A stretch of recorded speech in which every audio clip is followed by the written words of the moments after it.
Pat kindly is saying, hey, I'm not trying to offend anyone, but can someone tell me that some benefits of going full vegan? My auntie is vegan and I wouldn't mind trying to go vegan, thanks. Some benefits.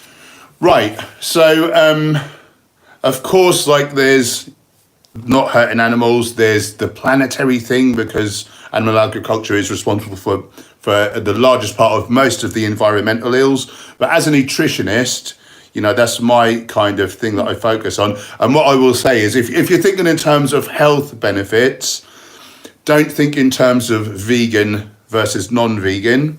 Think in terms of whole foods vegan versus every other eating modality.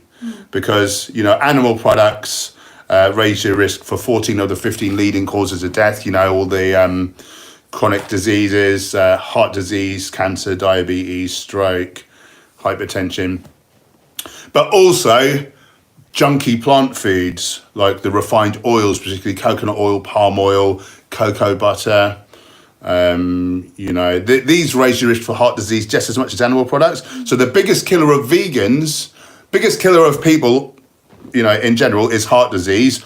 The biggest killer of vegans, still heart disease. But if you eat whole foods vegan, or you could call it a whole foods plant-based diet, you can actually reverse heart disease. So there's Dr. Caldwell Esselstyn, he brought out a case series, and of the people who stuck to his diet that he prescribes, he reversed their heart disease in all but one case. And I wonder whether that guy was sneaking cheeseburgers out the back.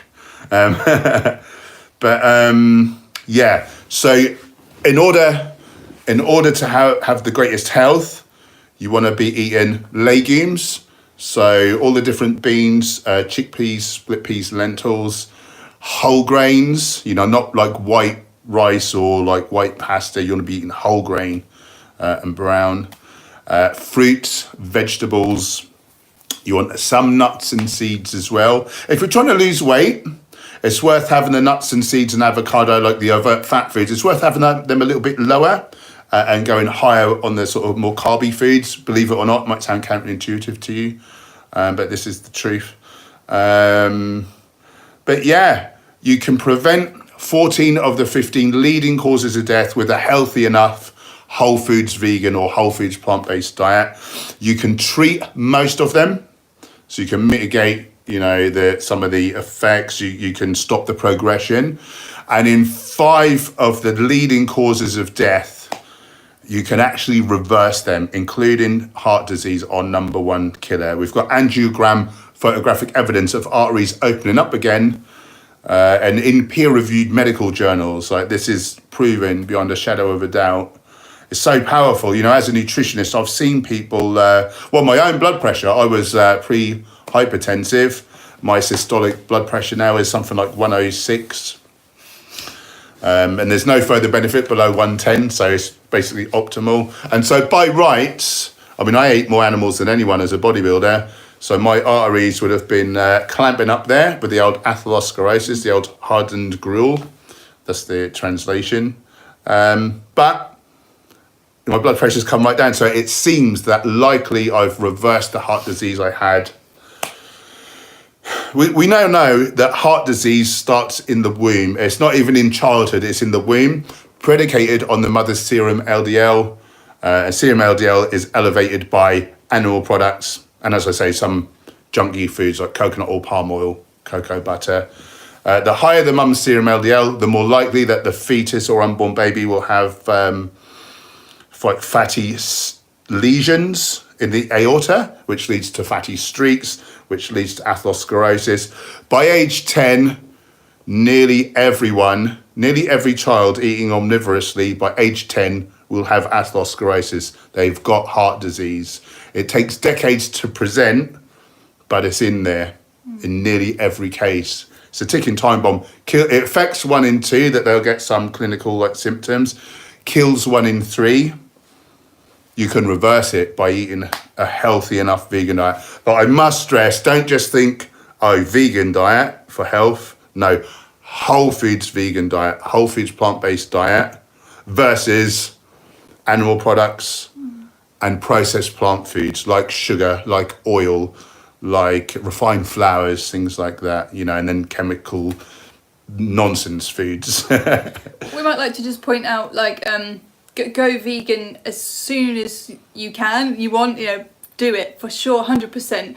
But one thing that Paul likes to say is, in terms of going to the whole plant foods, if you've not been eating that way and you've been eating more junky, like processed foods, Say like really low fibre. yeah, really low fibre, if you go straight to eating all whole plant foods, then you might not give your gut microbiome a chance to adjust, because it's... So the bacteria that are living in your colon now, Gemma is talking about. Yeah, so the gut bacteria that you have will be the ones that need to process the foods that you have been eating. There won't be enough to process the foods that you swap to. So swap out a bit more slowly and gradually to have the best success. It's like you, not that I'm advocating for zoos, because they're animal prisons. We don't want zoos. But it's like it's like you had a zoo in your colon, and you've been preferentially feeding the meat eaters. So you've been putting your animal products in. And now imagine you suddenly just put a load of plants in there, but it's full of meat eaters. Well, the plants are going to ferment. You're going to get gas, bloating, possibly pain. It's going to be terrible. It's called dysbiosis. And so a lot of people say, oh, my body doesn't like these healthy foods. Like, I can't eat them.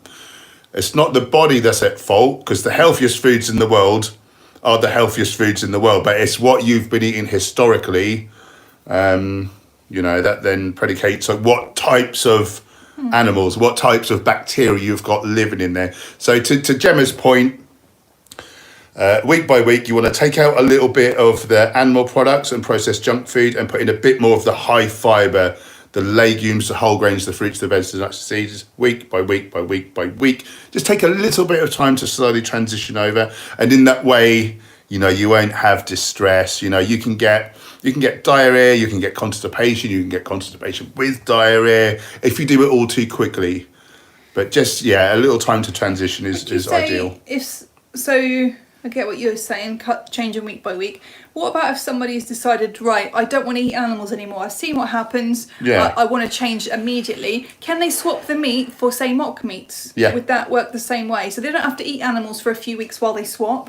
They can swap to the plant versions, but that just don't contain as much fibre as, say, if they ate legumes instead of the meat. I mean, there's two issues going on. The fibre thing is probably the main thing. There is one other issue, though. And this is actually quite theoretical. This has not been proven, but there are certain nutrients that animals make from plant precursors, and we make from plant precursors. But if you're eating the preformed animal version, if you're getting that exogenously, you'll stop your endogenous production of it. So those genes will switch off. So say like carnitine, creatine, things like this. These are sort of animal nutrients. The animals didn't make them from out of nothing. They made them from the plants they ate. We too are animals. We can make these nutrients from the plants we eat. But like I say, if you've been getting an influx of them pre-made, some genes will likely be switched off, and it can just take a little while for them to come back online. As an animal lover, I would like to say, stop eating that. Just eat vegan, like straight off the bat. But, you could feel not too good, both in terms of the fibre thing and having dysbiosis because you've got the wrong types of bacteria and you're not giving that time, but also in terms of not having these sort of animal nutrients. And again, given a short amount of time, you'll soon be making them yourself. So, I mean, you could... I went like 98% whole plant foods straight off the bat. You went 100%, didn't you? Yeah, but I was... Would you say that you got any negative feeling from not having the animal nutrients? I was feeling like death, and then I went vegan and I felt 10 times better immediately. So I came from already feeling terrible, so it was a huge improvement for me, and I didn't notice anything negative. But like I said, I was not like I was feeling great and then I swapped to notice if I still felt great. So it's hard for me to say personally. I think it's individualist and it depends. But before I went vegan, I'd already swapped to eating loads of salad, loads of raw things, quite a lot of fibre and healthful stuff. And I just started to just suddenly cut out the meat. So it depends where you're coming from, doesn't it? How you've been eating, and you can always, if you maybe say you're getting some gas or something, you might then think, oh, maybe I'm eating too much fibre. I'll just ease it back a little bit and introduce it a bit more slowly, and see how you get on. I just want to say one more thing. So you're talking about like the benefits and the atherosclerosis about that, and the heart disease, or whatever. I just want to say, like, so that's the kind of thing that you can't necessarily see, but I have experienced lots of benefits that you can see. So like I used to get a lot of terrible acne. I still get the odd spot, but my skin is way better. My energy got a lot better. Energy and mood for a lot of people, and mental clarity. So alkaline, isn't it? Yeah. So alkaline, so you feel more energized in your body, and you recover a lot quicker from workouts exercise. And things. My eyesight's more than twice as strong as pre-vegan. No one really knows what that's about, but anecdotally, I hear a lot of vegans saying the same thing. That little gem made it into the Daily Mail, and I posted that online, and loads of people said me too. And my theory is that it's atherosclerosis in the capillaries feeding the eye.